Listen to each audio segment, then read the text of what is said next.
Hello listeners, welcome back to హులుస్లో stories world అబ్బా. ఈరోజు మన ఛానల్ కోసం నేను కంటిన్యూటీ చేసిన స్టోరీ పేరు వచ్చేసి ప్రేమ చదరంగం పార్ట్ వచ్చేసి 58 అబ్బా. ఈ కథలోని ముందు భాగాలు ఇప్పటి వరకు చూడని వాళ్ళ కోసం కామెంట్స్లో లింక్స్ ఇచ్చానబ్బా. అలాగే మన ఛానల్లో అన్ని కథలకు ప్లేలిస్టులు కూడా ఉన్నాయబ్బా.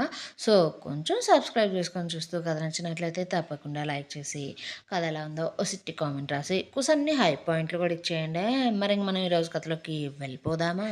జయంతి దేవి అన్న మాటలను గుర్తు చేసుకుంటూ గదిలో బాధపడుతున్న గమ్యను గౌరవ్ ప్రేమగా దగ్గరకు తీసుకొని ఆమెకు ఆ రాత్రిని వారిద్దరి జీవితంలో మరో తీయని రాత్రిగా చేస్తాడు. రంజిత్ గౌరవ్ ఎంక్వైరీ చేయించిన స్వీటీకి సంబంధించిన ఫైల్ని అనుకోకుండా చూసి దానంతా చదివి స్వీటీకి ఫోన్ చేసి విషయం అడగ్గా స్వీటీ జరిగిన నిజం మొత్తం రంజిత్తో చెప్పడంతో పాటు ధన నిజస్వరూపం గురించి చెప్పడంతో రంజిత్ అదంతా విని షాక్ అవుతూ దాని గురించి ఆలోచిస్తూ ఉంటాడు. హోటల్ రూమ్లో ప్రగతితో కలిసిన విక్రమ్ అది ఎలా జరిగిందో ఎందుకు జరిగిందోనంటూ ఆలోచిస్తూ ఉన్న సమయంలోనే మధుమిత తన మనిషితో ప్లాన్ చేసి పోలీసులను మీడియా వారిని ఆ హోటల్ రూమ్ దగ్గరికి పంపడంతో వారు విక్రమ్ ఉన్న హోటల్ రూమ్ డోర్ తీయమంటూ విక్రమ్ని బెదిరిస్తూ ఉంటే విక్రమ్ ఒక నిమిషం పాటు ఆలోచించి ఆదమరచి నిద్రపోతున్న ప్రగతిని చూసి ఇక తప్పదు అనుకుంటూ ఓ ఆలోచనకు వచ్చి వెళ్ళి డోర్ తీయగా అతని ఎదురుగా పోలీసులు మీడియా వారు ఉన్నారు.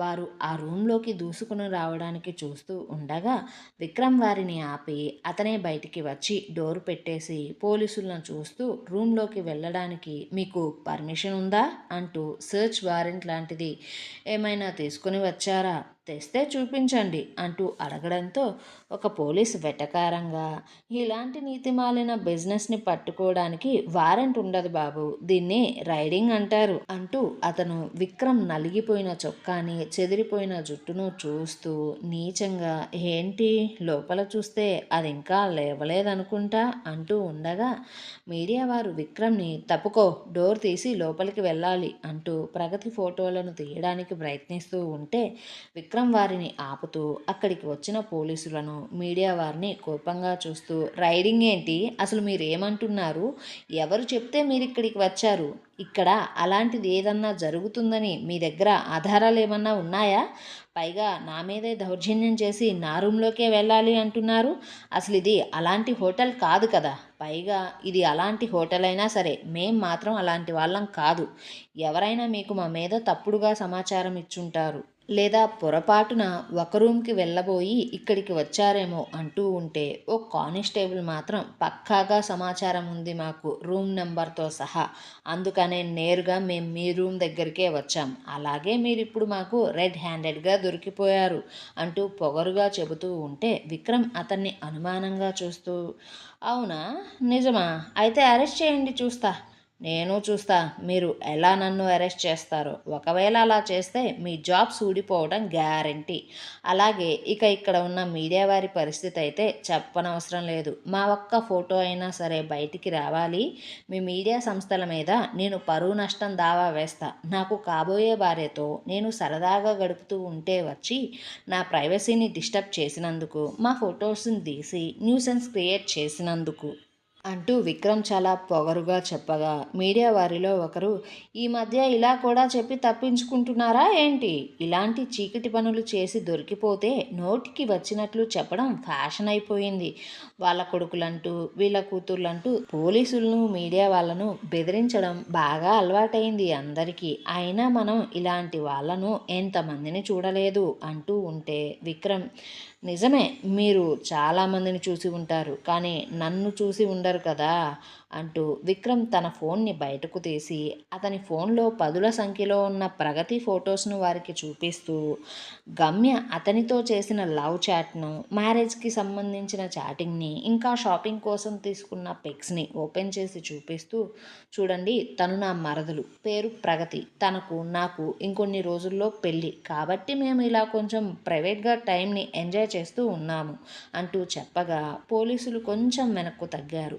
అయితే ఇంతలోనే మీడియా వారిలో ఒకరు, కథను బాగానే అల్లావులే అబ్బాయి, నీకు మంచి ఫ్యూచర్ ఉంది రైటర్గా, తరువాత వెళ్ళి కథలు రాసుకోలే కానీ నువ్విప్పుడు చూపించిన అమ్మాయి, లోపల మంచం మీద ఉన్న అమ్మాయి ఒకటేనని గ్యారంటీ ఏంటబ్బాయ్, నువ్వు మాతో అబద్ధం చెప్పి ఉండొచ్చు కదా అనడంతో విక్రమ్ కొంచెం ఆలోచించి ఆ పోలీసులతో వచ్చిన లేడీ కానిస్టేబుల్ని చూస్తూ, మీరు నాతో పాటు లోపలికి రండి, నా మరదల్ని చూడండి, అలాగే మీరే తన బెడ్ పక్కన ఉన్న తన ఫోన్ని తీసుకొని ఆ తరువాత మన ఇద్దరం కలిసి బయటికి వద్దాం అంటూ చెప్పి అందరూ చూస్తుండగానే విక్రమ్ లేడీ కానిస్టేబుల్ని లోపలికి తీసుకువెళ్ళి ప్రగతి ఫేస్ని చూపించి ప్రగతి ఫోన్ని కూడా లేడీ కానిస్టేబుల్ చేతికి ఇచ్చి ఆమెను బయటికి తీసుకుని రాగా లేడీ కానిస్టేబుల్ బయటికి వచ్చి ఇతను ఫోన్లో చూపించిన అమ్మాయే లోపల ఉంది అంటూ చెప్పింది. ఆమె తెచ్చిన ప్రగతి ఫోన్ను అందరి ముందు విక్రమ్ తీసుకుని ఆ ఫోన్ ఓపెన్ చేసి అందులో ఉన్న అతని ఫొటోస్ని కూడా చూపించాడు. విక్రమ్ ఫొటోస్ కూడా ప్రగతి ఫోన్లో చాలా ఉన్నాయి.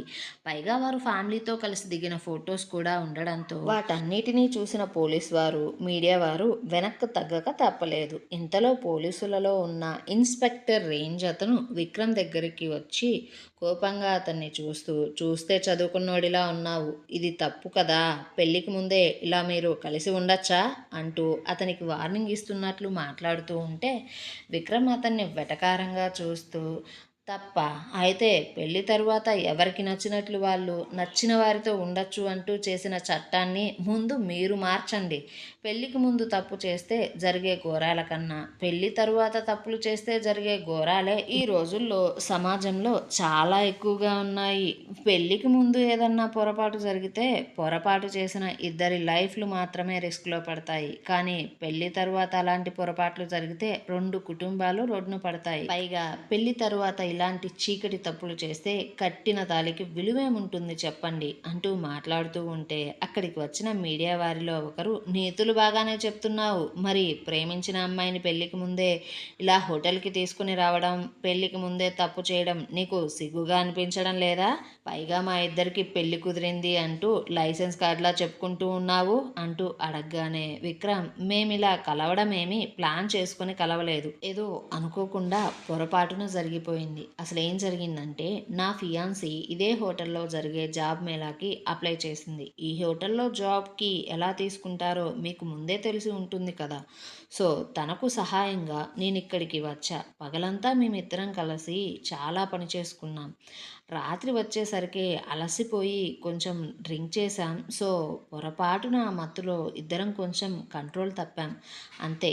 పైగా తను నా మరదలు, నాకు అమ్మా నాన్న లేరు, నా చిన్నప్పుడే వాళ్ళు చనిపోతే నన్ను నా చిన్నతనం నుంచి నా అత్త మామే పెంచారు, నేను వాళ్ళ ఇంట్లోనే ఉంటూ పెరిగా. సో యూ డోంట్ వరీ, డెఫినెట్గా మేమిద్దరం పెళ్లి చేసుకుంటాం అంటూ మాట్లాడుతూ ఉంటే ఆ సమయంలోనే ఆ ఫ్లోర్ మేనేజర్ ఇంకా సృజన్ అక్కడికి వచ్చారు. అయితే సృజన్ విక్రమ్ ఎప్పుడైతే ఫియాన్సీ అంటూ విషయం చెప్పడం మొదలుపెట్టాడో అప్పటి నుండే ప్రతిదీ విన్నాడు. దాంతో విన్నదంతా అర్థం చేసుకున్నాడు. కానీ అక్కడ పోలీసులు ఇంకా మీడియా వారు ఉండడంతో విక్రమ్తో ఆ విషయం మీద ఆర్గ్యూ చేయాలి అనుకోలేదు, తన హోటల్ రెప్యుటేషన్ కారణంగా. కానీ ఆ మాటలు విన్న సృజన్ మనసు చాలా ఇబ్బంది పడింది. ఎందుకంటే ప్రగతి అతనికి చాలా బాగా నచ్చింది. పైగా అప్పటికే తన అన్న సారథి మనసులో ఉన్న మాట అతనికి తెలిసి చాలా సంతోషం అనిపించింది. అతను ఇష్టపడ్డ అమ్మాయినే తన అన్నయ్య తన జీవితంలోకి తీసుకువస్తున్నాడు అనుకున్నాడు. కానీ ఇంతలోనే తను ఊహించుకున్న ప్రపంచమంతా తలకిందులైపోయింది. విక్రమ్ అక్కడికి వచ్చిన సృజన్ని చూస్తూ ఆ ఫ్లోర్ మేనేజర్ వైపు తిరిగి, మీ హోటల్ గెస్ట్లతో ఇలాగే ప్రవర్తిస్తారా? మా ప్రైవసీకి మీరు ఇంపార్టెంట్ ఇవ్వరా ఏంటి? మాకు ఈ న్యూసెన్స్ అర్ధరాత్రి సమయంలో నిద్రపోకుండా, అసలు వీళ్ళు ఇక్కడి దాకా వస్తుంటే మీరు మీ స్టాఫ్ ఏం చేస్తున్నారు అంటూ కొంచెం కోపంగా అడగడంతో సృజన్ ఇంకా ఆ మేనేజర్ పోలీసులు మీడియా వారితో మాట్లాడడం మొదలుపెట్టి చివరికి పోలీసులతో మీడియా వారితో విక్రమ్కి సారీ చెప్పించి వారికి ఫోన్ చేసిన అన్నోన్ నంబర్ని తీసుకొని వారిని అక్కడి నుంచి పంపించేస్తూ వెళ్ళిపోతున్న సృజన్ పోలీసులను పిలిచి, ఎవరు మీకు ఫోన్ చేసి చెప్పారో ఎంక్వైరీ చేయండి, నేను మా హోటల్ తరపున వారి మీద కంప్లైంట్ ఇస్తున్నా అంటూ చెప్పాడు. ఇంకొక వైపు మధుమిత బ్రేకింగ్ న్యూస్ కోసం ఎదురు చూస్తూ ఉంది. కానీ ఎంతకీ ఆ న్యూస్ రాకపోవడంతో చిరాకు పడుతూ ఉండగా ఇంతలోనే ఆమె ఫోన్ మోగడంతో కోపంగా మధుమిత ఫోన్ని చూస్తూ ఉంది. ఇంకొక చోట పెద్దారెడ్డికి నిద్ర పట్టక 2 పెగ్గులేసి పడుకుంటే అప్పుడే అతనికి దేవి ఫోన్ చేసి ఏడుస్తూ, పెద్దారెడ్డి జయంతికి యాక్సిడెంట్ అయ్యిందిరా. నేను తనను హాస్పిటల్‌కి తీసుకొని పోతున్నా. త్వరగా నువ్వు రా అంటూ హాస్పిటల్ పేరు చెప్పడంతో అది విన్న పెద్దారెడ్డి గుండె పగిలిపోయింది. అతను వెంటనే కిందికి వచ్చి అతను తాగి ఉండడంతో కార్ డ్రైవ్ చేసుకోకుండా ఫాస్ట్‌గా క్యాబ్‌ని బుక్ చేసుకొని హాస్పిటల్‌కి బయలుదేరాడు. ఇంకోవైపు దేవి ఐసీయూ బయట టెన్షన్‌గా తిరుగుతూ ఉంటే లోపల జయంతికి ఆపరేషన్ జరుగుతూ ఉంది. అసలు ఏం జరిగింది అంటే జయంతి కోపంతో బాధగా ఏడుస్తూ కార్‌ని చాలా వేగంగా నడుపుతూ ఉంటే చివరికి ఎదురుగా ఉన్న మలుపును చూసుకోకుండా ఆమె నేరుగా వెళ్లి డివైడర్‌కి గుద్దుకుంది. దాంతో ఆమె తలకు, ఇంకా ఆమె శరీర భాగాలకు దెబ్బలు బాగానే తగిలాయి. తల నుండి రక్తం ధారలుగా పోతూ ఉంది. అయితే ఆ పక్కనే ఒక కార్ సర్వీసింగ్ సెంటర్ ఉంటే ఒకతను అతని కార్‌ని సర్వీసింగ్ చేయించుకుంటూ కూర్చున్నాడు. ఆ వ్యక్తి అక్కడ యాక్సిడెంట్ జరగడంతోనే జయంతి కార్ దగ్గరకు పరుగున వెళ్ళి, జయంతి కార్‌లో మంటలు రాకముందే జయంతిని కార్ నుంచి అతి కష్టం మీద బయటకు తీసుకొని వచ్చాడు. అయితే అక్కడ జరిగేదంతా చూస్తూ అప్పటికే జనం గుంపులుగా చేరిపోతూ ఉంటే జయంతిని కాపాడిన వ్యక్తి ఆ గుంపులో ఉన్న తన దగ్గరికి వచ్చిన గ్యారేజ్ ఓనర్ వైపు చూస్తూ, మీ కార్ కీస్ నాకు ఇవ్వండి. నేను మీకు మీ కార్‌ని తీసుకొని వచ్చిచ్చి నా కార్‌ని తీసుకొని పోతా. ఈ అమ్మాయిని నేను అర్జెంట్గా హాస్పిటల్కి తీసుకొని పోవాలి అంటూ అతన్ని కార్‌ని అడుగుతూ ఉంటే ఇంతలోనే అక్కడికి ఆటోలో చేరుకున్న దేవి ఆటో దిగి అక్కడ ఏం జరిగిందో అంటూ గుంపుగా ఉన్న వైపు చూస్తూ ఉండగా ఆమెకు జయంతి కనిపించింది. దాంతో దేవి భయంగా జయంతి అంటూ అరుస్తూ ఆమె దగ్గరకు పరుగున వెళ్ళి జయంతిని కాపాడిన వ్యక్తిని చూస్తూ ఏం జరిగింది అంటూ అడిగి తెలుసుకొని ఆ వ్యక్తితోనే ఆమె హాస్పిటల్కి బయలుదేరింది.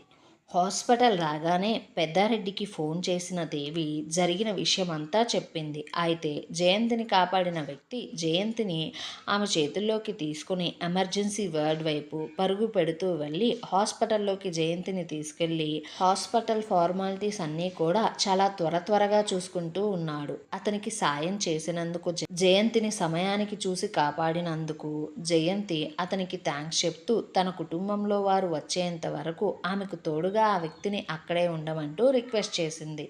అయితే జయంతిని ట్రీట్ చేస్తున్న డాక్టర్స్ అలాగే లోపల ఐసీయూ వాతావరణం అంతా చాలా హడావుడిగా ఉంది. ఇంతలో బయటికి వచ్చిన ఒక నర్స్ తిరిగి లోపలికి వెళ్తూ ఉంటే దేవి ఆమెను లోపల ఉన్న జయంతి పరిస్థితి గురించి అడగ్గా ఆ నర్సు, మేడం లోపల పేషెంట్ కండిషన్ చాలా క్రిటికల్గా ఉంది అంటూ చెప్పి లోపలికి బ్లడ్ తీసుకుని వెళ్ళిపోయింది పరుగున. అయితే జయంతిని తీసుకువచ్చిన వ్యక్తి తనకు అంటిన బ్లడ్ మరకలను క్లీన్ చేసుకోవడం కోసం వాష్రూమ్లోకి వెళ్ళిపోగానే దేవి కోపంగా గౌరవ్కి ఫోన్ చేసి అతను ఫోన్ తీసిన వెంటనే కోపం, బాధ కలగలిపిన గొంతుతో, రే గౌరవ్, ఇప్పుడు జయంతి నీ వల్ల నీ భార్య వల్ల చావు బతుకుల్లో ఉందిరా. అది ఏం చేసిందనిరా దాన్ని అంతలా మీ ఇద్దరూ కలిసి అవమానించి బాధ పెట్టారు. ఎందుకురా మీరిద్దరూ ఈరోజు దాన్ని ఈ పరిస్థితికి తీసుకొని వచ్చారు? మీ వల్ల, మీరన్న మాటల వల్ల కోపంతో వెళ్ళిపోయిన అది యాక్సిడెంట్ చేసుకుందిరా. ఇప్పుడు దాన్ని ప్రాణాల మీదకు తెచ్చుకొని ఐసీయూలో ప్రాణాల కోసం పోరాడుతుంది.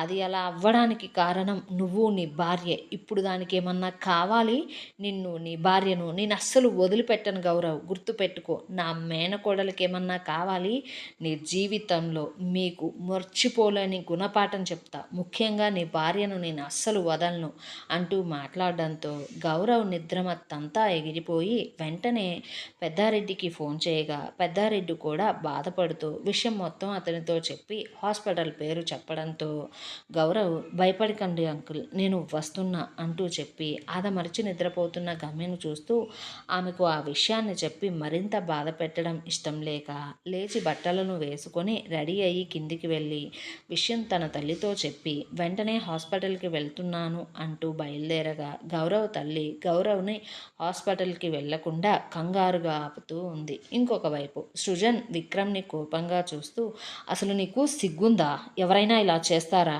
అంటూ అతన్ని కోపంతో నోటికి వచ్చినట్లుగా మాట్లాడుతూ ఉంటే విక్రమ్ కొద్ది సమయం వరకు భరించిన అతని మాటలు మరీ దిగజారిపోతూ ఉంటే అతను ఇంకా ఆ మాటలను భరించలేక, సృజన్ మాటలను మంచిగా రానివ్వు అనగానే సృజన్ కోపంతో విక్రమ్ కాలర్ని పట్టుకొని, నీలాంటి వాడికి మర్యాద ఇవ్వడం ఏంటి, మంచిగా మాట్లాడడం ఏంటి అంటూ విక్రమ్ దవడ పగలగొట్టాడు. ఏమండోయ్, మరి ఇప్పుడు కథలో తరువాత భాగంలో ఏం జరగబోతుందో తెలుసుకోవాలంటే మన ఛానల్ని సబ్స్క్రైబ్ చేయండి, ఈ వీడియోని లైక్ చేయండి, కథనం ఎలా ఉందో ఓ బుల్లి కామెంట్ చేసి చెప్పండి అబ్బా కొంచెం.